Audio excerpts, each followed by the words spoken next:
Okay, well, thank you very much for the invitation again, and it's a distinct honor and pleasure to be talking about ICOBRA and also to your distinct audience.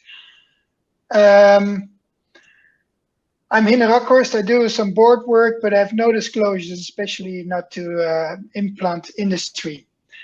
So every crisis brings opportunity.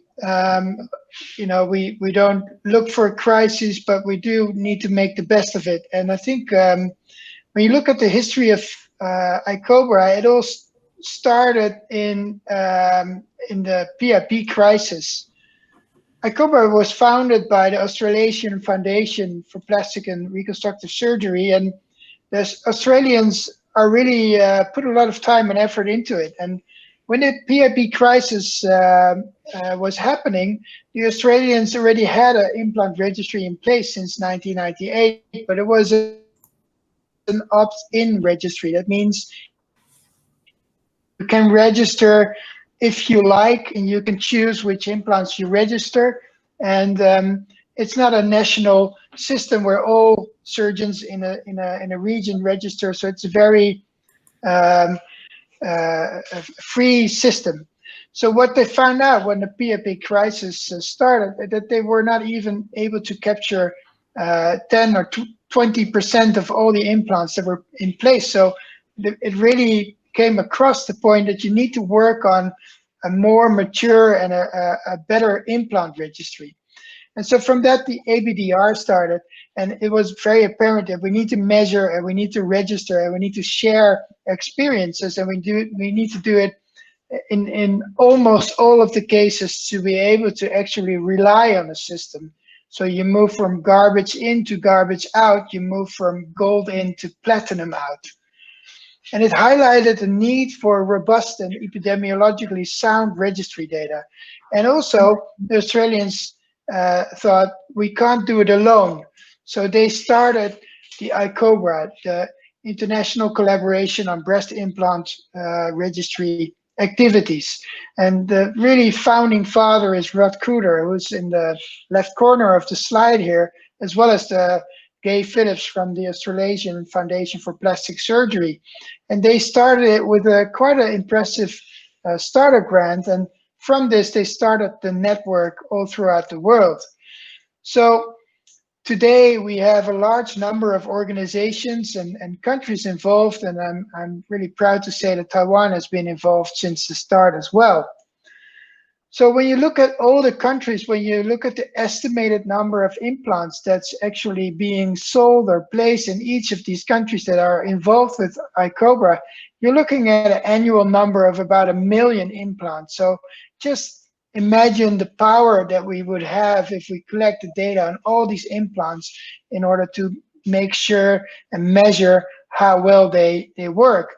And this is a picture of the founding, basically one of the founding groups of ICOBRA that was done in Amsterdam during one of the first summits. And this is just to show that Rod is in the middle of everybody, and it's a very international group. And since then, we've been meeting more frequently in Melbourne and also in Prato, Italy. And another thing that happened that was mentioned, worth to mention, is that in 2019, the Australasian Foundation found that ICOBRA was serving such an international field in plastic surgery that it was probably more appropriate to move it under the umbrella of ICOPLAST, the International Confederation of Plastic Surgery Societies, which is a confederation of plastic surgery societies of over 50 countries in the world, and also Taiwan is a part of ICOPLAST. So really happy and proud to have you as our partners. The strategy of ICOPLAST was to formulate a goal and look at shared interests and also to embrace differences. So it's a strategy to make a global registry, but another strategy is to just look at what we have in common and make it work, realizing that we're not all doing the same. So we can all design a new car and look at it should be electric, it should be blue, and so on. But it doesn't mean you have to drive it on the right or the left side. As long as you agree on the principles, you can put your steering wheel on the left or the wrong right side. whatever you prefer. And this is a very important basic of ICOPLAST, of ICOBRA. So ICOBRA is about sharing, linking, and amplifying, and also to educate. And the stakeholders are patients, surgeons, and the general public, but also, of course, industry.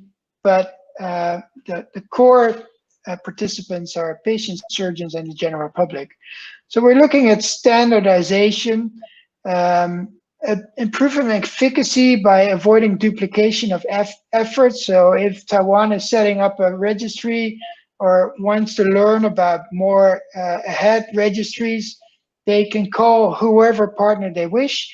And if we in the Netherlands think about Taiwan and Taiwan does a certain trick or has something that works really well, we can contact Taiwan to teach us about it.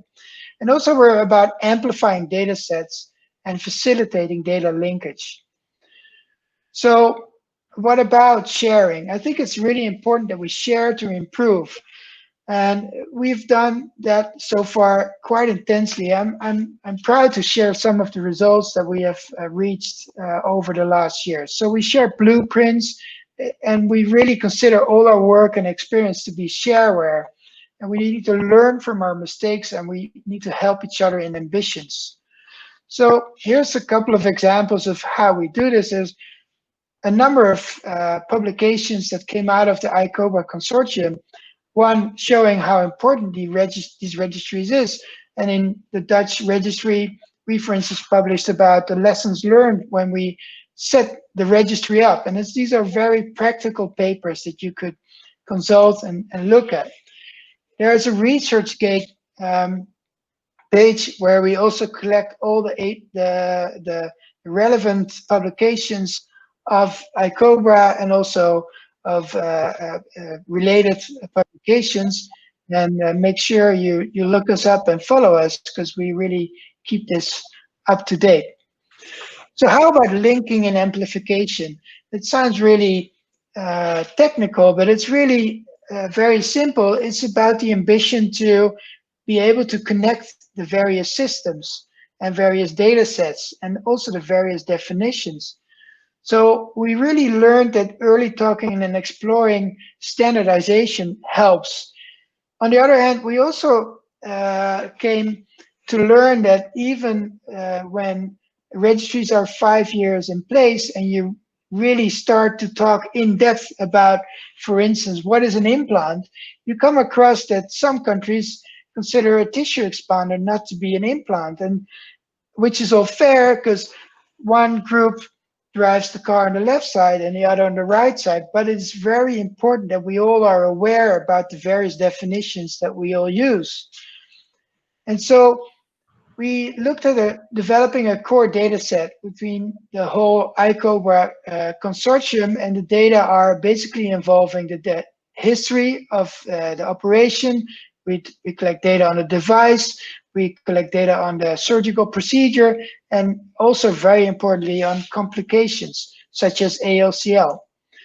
So when we collected the whole ICOBRA consortium, and we really went through a very strict Delphi process, and from this, these more recent publications came about the core data set. And what is a core data set? It might be that Taiwan is collecting 1,000 data points, of which only 30% overlap with other registries. But it's really important to be up to par about what data should we collect as a community and what data are of specific interest to a country. And this way we can use this core data set to really compare notes and also to amplify, to increase the number of implants that we can study and compare. And these are very, again, practical publications. Also, when you look at performance of implants, it's really important to look at quality indicators. And this is another paper that's been published more recently in PRS Go. It's open access, so have a look at it. And it really discusses the sensible indicators that you could use with the quality implant with the implant registry. Another thing that we looked at was the patient-reported outcome measurement scales, and this is something that we're really proud to collaborate with Andrea Pusick, who is in Boston now, who's also developed the breast Q, but she developed a specific breast Q for implant surveillance. And the aim for this prom was to have really a minimum number of questions that you can ask. And basically, the questions should fit on a personal device, such as a smartphone, on one page. So it's really quick to answer, and it's not about collecting data for science. It's really about collecting a sense in these registries, because the registry is not a database for research. It's really something different. So these are the questions that she developed, and this has been very successfully implemented in Australia. And these are, again, if a registry wants to use a PROM system, this is available to use, and also the experiences from the Australians are shared quite intensely. Another thing that Mark has also discussed is the use of automation to increase data quality. And one of the things that we are really looking into is barcode technology. So we have, as ICOPLAST, been collaborating with one of the main technologies, that's the GS1, and by scanning these barcodes, you're sure that all the implant specific details are logged, and you are really knowing what really this one specific implant is about, and there's no room for error in registration using this technology. Another thing that we've been looking at and collaborating, especially in the Netherlands, with Australia, who is a bit ahead of us in this topic, is the implant catalog. So by entering a registration number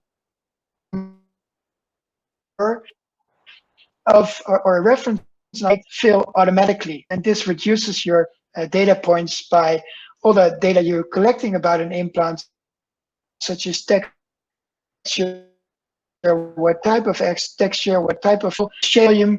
You can all automatically download this if you have the reference number that's filled out in the right way. So how about amplification?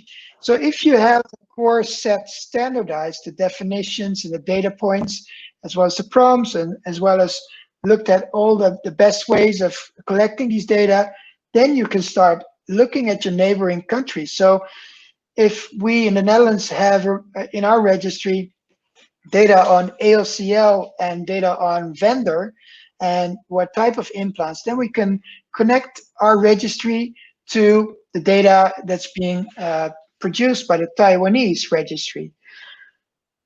There's really strict, there's a lot of things that you really have to consider. As I mentioned, some registries have a tissue expander and others don't. And so we looked at this as a project we called Implants in the Cloud. So we looked at the annual reports in 2017, and we found out that there's 4 annual reports internationally available. Those were by the UK, Sweden, Australia, and the Dutch Implant Registry. And when you look at these reports and you want to compare notes, there's obviously privacy issues. So each country is unique, and you need to keep each system nationally, but we need to connect internationally, and especially when you look at these global data protection acts, we need to sort of work around. We cannot just upload all the information into a cloud internationally, because we need to be aware of these data protection acts. The funny thing about it is it's meant to protect our clients, but on the other hand, we do need this data protection act to tell us how we actually can merge these annual reports in these data clouds. And the way that we looked at comparing notes basically is by looking at uniform tables and figures. So we started looking at the breast implant registry data of the ABR, the Australians, the Swedes, the UK, the Dutch, and the French, and the US has also joined, and also the next generation is coming into these discussion, and I hope, of course, the Taiwanese will join as well. What we looked at is basically the figures in the annual reports that are being produced. And when you look at something simple as the number of patients, you see 4 ways that these annual reports illustrate the number of patients that are in these registries. And so this is a challenge when you really want to compare notes and amplify, giving the GDPR Act. One way forward would be to agree between us what kind of implants that we and how do we actually illustrate certain outcome. As you can see, where we looked at the numbers, and we're now at over at almost 200,000 implants in an annual report. When you look at over the last 2017, 2018. So choosing and standardizing, we needed to select figures to be transparent, and also we need to select these figures to compare internationally. So we started to compare even the coding of all these figures, and this way we are now actually having a uniform way of indicating what number of implants are being used for what indications. And as I said, between 2015 and 2018, we now have almost 200,000 implants that are in this joint annual report. So when we look ahead, we're going to expand this initiative periodically. It is a lot of work, and there's a lot of work, especially in the varying definitions and the varying time that is available. But we're going to look at number of patients, number of implants, the types of implants, indications, infection control measures, explantation rates within 60 days of implantation. So that's one of the quality indicators in the paper that I already mentioned. Revision rates, and also the BIA-ALCL cases that are being measured using these registries. In addition, ICOBRA is active in a lot of committees. For instance, in the public hearing for the FDA and the ANSM in France, we provided content with a letter that we submitted for the public hearings, and we're also active within the European Union in various committees about implant safety and ALCL related issues. Also, we are part of ISO standards on texture, and so we do play a very important role also in these kind of areas. Our thinking is that registries really work. I also think there's still a lot of work to be done. I really believe that together we are stronger, and we should also be really aware that nobody likes administrative work. So registries are typically considered great news for when we use them, but in everyday practice, they're, to a lot of people, a pain to comply to. So we really should look at reducing these burdens by looking at automation and using the IT technologies that are out there. I think it is our duty and our core ethics to do this.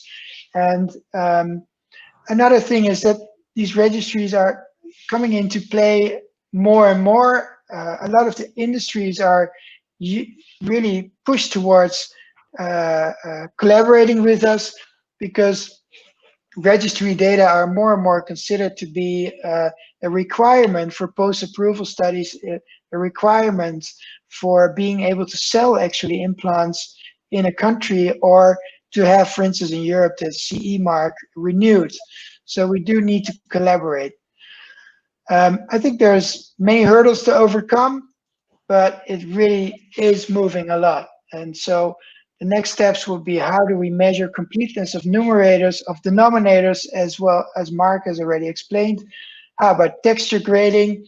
There's a lot of work that's being done on that topic.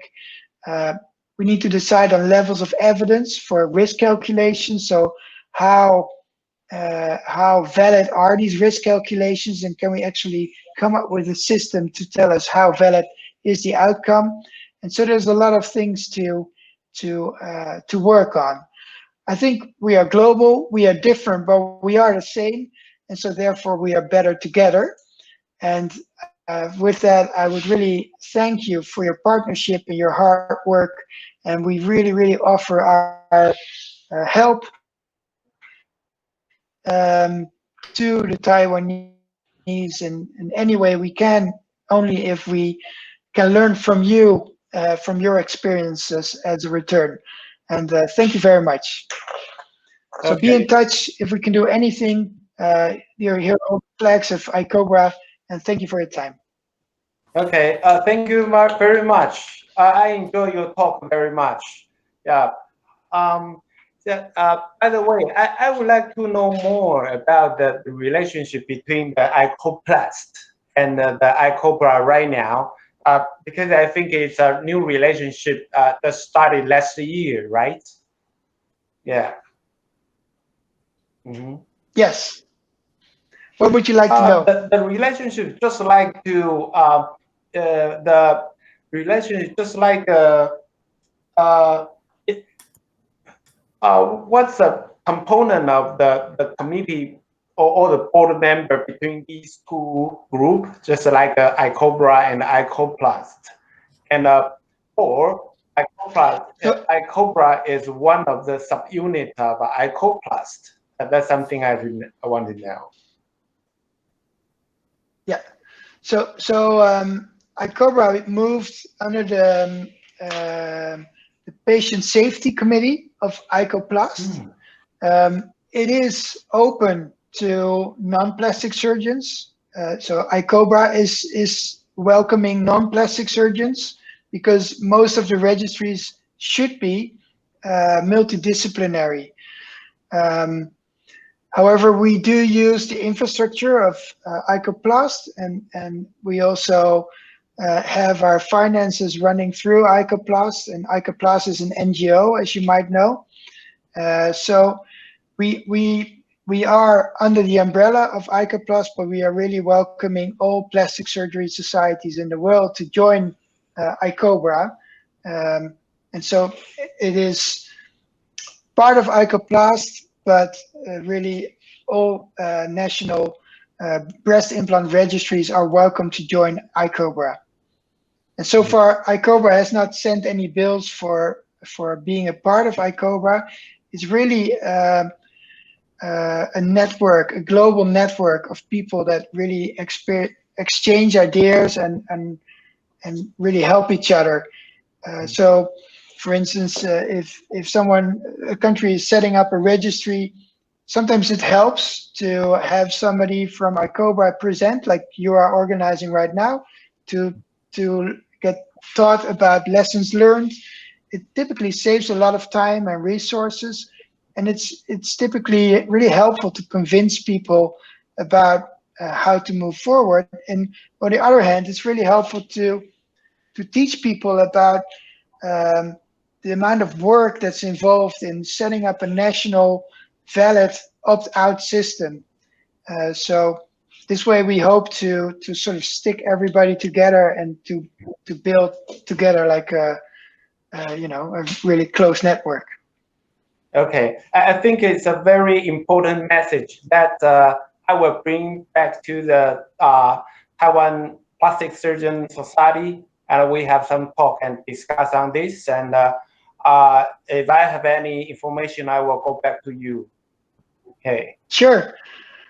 But irrespective of ICOPLAST, you are really welcome to be active in whatever thing you think is best for you, and we are of course open to anything that we can do back for you guys.